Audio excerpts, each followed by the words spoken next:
মালো মাঝিল যে বলো বোন আমি করলাম কি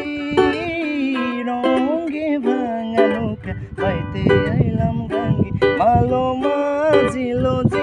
বলো বোন আমি করলাম কি রঙে ভাঙা নৌকা পাইতে আইলাম গাঙ্গে ছিলাম শিশু ছিলাম ভালা না ছিল সংসারের জ্বালা সদাই থাকিতাম মায়ের সঙ্গে ছিলাম শিশু ছিলাম ভালা না ছিল সংসারের জ্বালা সদাই থাকিতাম মায়ের সঙ্গে আবার দেহেতে আইলো জোয়ারি ও জানবো হে গাঙ্গের পানি কামিনী বসিল ভাব অঙ্গে ভাঙা নৌকা পাইতে আইলাম গাঙ্গে মালো মাঝিল